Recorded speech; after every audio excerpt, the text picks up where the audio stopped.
नमस्ते, मेरा नाम वेदा है और कन्वे अपडेट्स में आपका स्वागत है। शुरू करते हैं पहली अपडेट से। खराब ग्लोबल साइंस ने आज बाजार का मूड बिगाड़ा और बाजार लगातार तीसरे दिन गिरावट के साथ बंद हुआ। बीएसई के सभी सेक्टर इंडेक्स में सेलिंग देखने को मिली, जबकि मिड कैप, स्मॉल कैप शेयरों में दबाव रहा।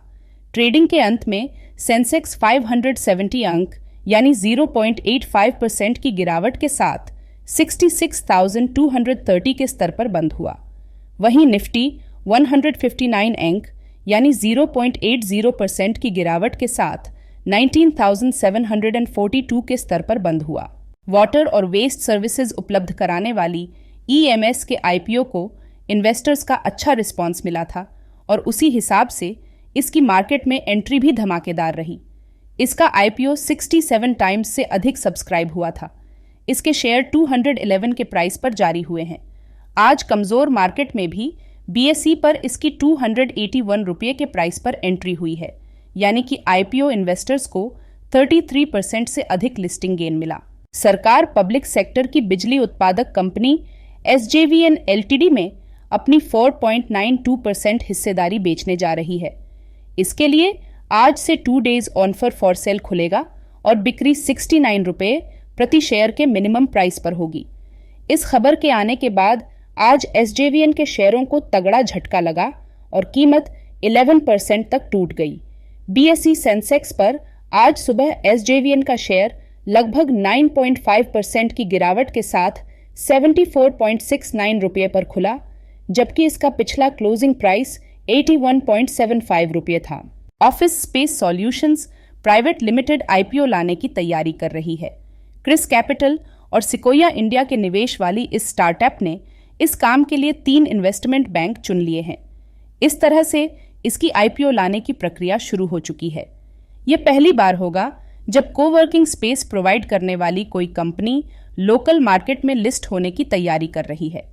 भारतीय आईटी कंपनी इन्फोसिस और यूएस की चिपमेकर एनवीडिया ने एक पार्टनरशिप की है। इसका मकसद एंटरप्राइजेस को जनरेटिव एआई एप्लीकेशंस और सॉल्यूशंस से मदद करना है। साथ ही इन्फोसिस ने अनाउंसमेंट की है कि वह एनवीडिया सेंटर ऑफ एक्सीलेंस स्थापित करेगी, ताकि कंपनी के 50,000 एम्प्लॉयज को एनवीडिया एआई टेक्नोलॉजी पर ट्रेनिंग दी जा सके।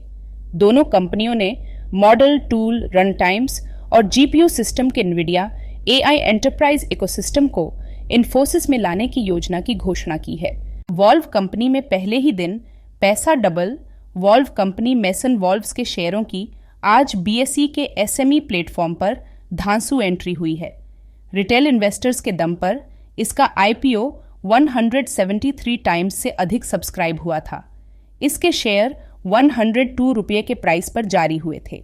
आज बीएसई के एसएमई प्लेटफॉर्म पर इसकी 193 रुपये के प्राइस पर एंट्री हुई है, यानी कि आईपीओ इन्वेस्टर्स को 90% का लिस्टिंग गेन मिला। E commerce platform deal share ने अगले कुछ महीनों में अपनी B2B यूनिट को पूरी तरह से बंद करने का फैसला किया है। इसका कारण है कि यह वर्टिकल अच्छे रिजल्ट्स देने में नाकाम रहा है। उनका कहना है कि कंपनी ने पहले ही अपनी B2B डिवीजन को कम करना शुरू कर दिया है और लेऑफ्स के एक और राउंड की अनाउंसमेंट की है। डील शेयर में अमेरिकी इन्वेस्टमेंट फर्म टाइगर ग्लोबल ने निवेश किया हुआ है। अमेरिका के केंद्रीय बैंक फेडरल रिजर्व ने 20 सितंबर को हुई बैठक में ब्याज दरों में कोई बढ़ोतरी नहीं की। बाजार पहले से ही इस फैसले की उम्मीद कर रहा था। हालांकि यूएस फेड ने इस साल आगे बढ़ोतरी के संकेत दिए हैं। साथ ही यह भी कहा कि इंटरेस्ट रेट लंबे समय तक ऊंची बनी रहेंगी।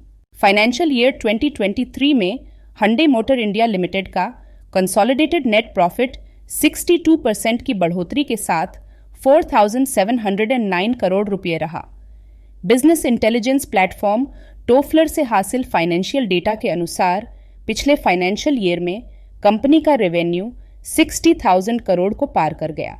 हंडे मोटर इंडिया देश की दूसरी सबसे बड़ी पैसेंजर व्हीकल मैन्युफैक्चरिंग कंपनी है। फाइनेंशियल ईयर 2021-22 में कंपनी का कंसोलिडेटेड नेट प्रॉफिट 2,901 करोड़ रुपये था। मुकेश अंबानी ने एक झटके में गंवाए 15,000 करोड़। देश की सबसे वैल्यूएबल कंपनी रिलायंस इंडस्ट्रीज के शेयरों में लगातार गिरावट आ रही है। इससे कंपनी के चेयरमैन मुकेश अंबानी की नेटवर्थ में 1.77 अरब डॉलर यानी 14,724 करोड़ रुपए की गिरावट आई है। उनकी नेटवर्थ अब 89.2 अरब डॉलर रह गई है। इसके साथ ही वह दुनिया के अमीरों की लिस्ट में एक स्थान फिसलकर 12वें नंबर पर पहुंच गए हैं। शेयर बाजार में आज भी गिरावट जारी है। वर्ल्ड मार्केट के कमजोर रुख के बीच लोकल शेयर बाजारों में आज लगातार तीसरे दिन गिरावट है, लेकिन इस बीच बड़े पैमाने पर खरीदारी के चलते नावा का शेयर 14% बढ़ गया। पिछले 4 मंथ्स में नावा के शेयर की कीमत 84% बढ़ी है। वायर और कंडक्टर बनाने वाली मार्को केबल्स एंड कंडक्टर्स का आईपीओ आज सब्सक्रिप्शन के लिए खुल गया है। इस एसएमई के 19 करोड़ रुपए के आईपीओ में अगले हफ्ते सोमवार 25 सितंबर तक पैसे लगा सकेंगे। इस इश्यू के तहत जितने नए शेयर जारी होंगे उतने ही share offer for sale OFS window के तहत भी जारी होंगे। अब ग्रे मार्केट में बात करें तो इसके शेयर इश्यू के अपर प्राइस बैंड से 8 रुपये यानी 22.22% की GMP पर हैं। PLS इंटरनेशनल के शेयरों में आज 3% तक की गिरावट आई है। ये स्टॉक 2.43% गिरकर 263.40 रुपये के प्राइस पर बंद हुआ है। कंपनी ने एक्सचेंजों को एक बयान जारी करते हुए कहा है कि उसने अगली सूचना तक कनाडा में इंडियन वीजा सर्विसेज को निलंबित कर दिया है। इस खबर के बाद निवेशकों ने स्टॉक में जमकर बिकवाली की है। अपडेटर सर्विसेज ने अपने आईपीओ के लिए प्राइस बैंड फिक्स कर दिया है। इसे 280-300 रुपये प्रति शेयर रखा गया है। आईपीओ का साइज 640 करोड़ रुपये है और यह 25 सितंबर 2023 को खुलने वाला है। निवेशकों के पास पैसा लगाने के लिए 27 सितंबर तक का मौका रहेगा। इप्का लैबोरेटरीज ने यूनिकेम लैबोरेटरीज में अतिरिक्त 19.29% हिस्सेदारी खरीदी है। इप्का लैब्स ने 440 रुपये प्रति शेयर के हिसाब से 135,79,571 इक्विटी शेयर खरीदे, जिसका कुल मूल्य 597.50 करोड़ रुपये था। इस अतिरिक्त हिस्सेदारी के बाद यूनिकेम लैबोरेटरीज लिमिटेड अब इप्का लैब्स की सब्सिडियरी कंपनी बन गई है। इप्का लैबोरेटरीज के पास यूनिकेम लैबोरेटरीज की अब कुल 52.67% हिस्सेदारी हो गई है। डीजीसीए ने एयर इंडिया में सुरक्षा चिंताओं को लेकर सख्त कार्रवाई की है। रेगुलेटर ने फ्लाइट सेफ्टी के चीफ कैप्टन राजीव गुप्ता को 1 महीने के लिए सस्पेंड कर दिया है। इससे पहले डीजीसीए ने 25 और 26 जुलाई 2023 को एयरलाइन की जांच की थी, जिसमें सुरक्षा को लेकर गंभीर कमियां पाई गई थीं।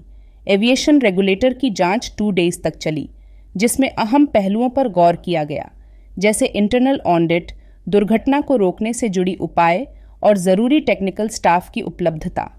अनिल अग्रवाल के लीडरशिप वाली वेदांता लिमिटेड के शेयरों में आज गिरावट आई है। कारोबार के अंत में कंपनी के शेयर 2.29% गिरकर 226 रुपये के प्राइस पर बंद हुए। कंपनी के शेयरों ने आज कारोबार के दौरान 224 रुपये के साथ 52 वीक के निचले स्तर को छू लिया। कंपनी के शेयरों में यह गिरावट बोर्ड मीटिंग से पहले देखने को मिली है। स्लीपवेल मैट्रेस बनाने वाली कंपनी शीला फोम लिमिटेड ने 20 सितंबर 2023 को अपना qualified institutional placement QIP launch किया था। इसके लिए फ्लोर प्राइस 1133 प्रति शेयर रखा गया। QIP लॉन्च किए जाने के बाद आज शीला फोम के शेयरों में सुबह लगभग 2% का उछाल दर्ज किया गया। हालांकि कारोबार के अंत में कंपनी का शेयर 3.59% गिरकर 1126 पर बंद हुआ। MCX के शेयरों में आज कारोबार के दौरान 6% की तेजी आई और इसका शेयर 1,819 रुपये प्रति शेयर के स्तर तक पहुंच गया। यह तेजी इस खबर के बाद आई कि एक्सचेंज इस महीने के अंत तक एक नया ट्रेडिंग प्लेटफॉर्म लॉन्च कर सकता है। इसके अलावा शेयरों का ट्रेडिंग वॉल्यूम दोगुने से अधिक गया है, जो MCX के शेयरों में निवेशकों की बढ़ी दिलचस्पी की ओर संकेत देता है। आज दोनों एक्सचेंजों पर MCX के 16 लाख से अधिक शेयरों का लेन देन हुआ है।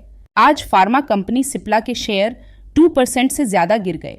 दरअसल सिप्ला की फुल ओनरशिप वाली अमेरिकी सब्सिडियरी इन्वेजन फार्मास्यूटिकल्स को United states food and drug administration से 5 इंस्पेक्शनल ऑब्जर्वेशंस मिले हैं। इस खबर के सामने आने के बाद सिप्ला के शेयरों में गिरावट दर्ज की गई। कारोबार बंद होने पर शेयर बीएसई पर 2.56% की गिरावट के साथ 1207 रुपये पर बंद हुआ है।